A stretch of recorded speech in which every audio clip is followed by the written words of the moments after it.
Since life is what you would get if you compile Chainsaw Man and Soul Eater. Today I'm going to be taking a look at this insane Brazilian manga slash comic book and analyze the aspects I think have made for a pretty enjoyable read. It is not very accessible though because it's only available in Portuguese, so those of you who speak Portuguese, I definitely recommend you check it out. Now without further ado, let's jump right into the topic of this video. So the premise behind the story is strange. Noah, our MC, is someone who suffers from a severe depression which set him in search for the meaning of life. Sounds pretty cliche, I know, but hear me out. So one day he met this guy sleeping in the filth of the urban waste, and Noah thought of helping him. This strange figure's name was Caleb, and he has a bounty on his head of 13 million, so he's constantly being pursued by bounty hunters. And in one of his confrontations, Caleb is overwhelmed by a bounty hunter and was granted a final wish. Caleb's last wish was to smoke a joint, causing his powers to awaken, driving his enemy to having hallucinations so he could flee. An interesting contrast is established. The eccentric junkie and the nihilistic prick end up bending up,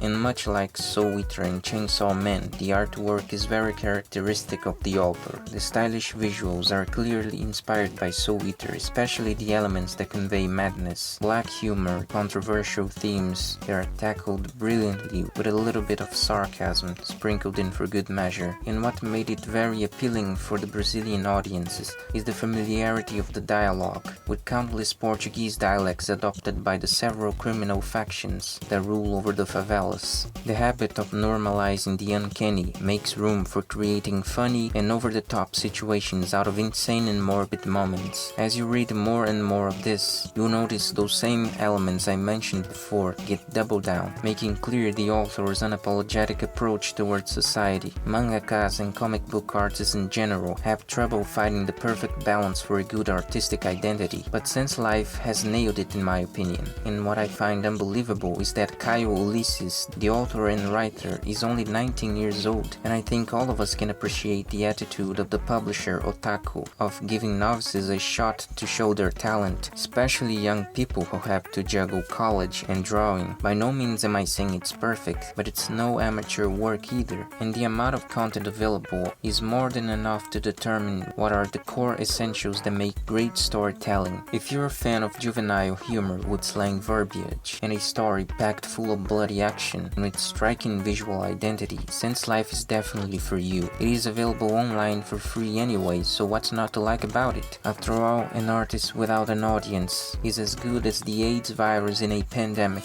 So now we are going to analyze if the execution of the premise is made in a way that's interesting. And the answer is yes. The story meets its inception with a grievous tragedy. Noah is in immediate destruction, while somber figures are staring at you in a post-apocalyptic vista that grips the reader, leaving a bunch of questions in our minds. As for how this tragedy occurred, what's with the black outlines, what is this random guy doing in a place like this? And these questions push you to want to know the answer for them, and as it goes, it continues to raise more questions. This work is full of inexplicable events which can help or hinder people's interest and curiosity. The latter is not the case, fortunately. It manages to keep the reader invested by subverting expectations, but not the way you are accustomed to. The amount of characters spouting profanity is astounding, but nothing that turns you off or anything. The author is selective about the things he really wants you to pay attention to. It does have those typical moments where a newly introduced character will explain to you how the powers work. The powers and abilities itself are very interesting,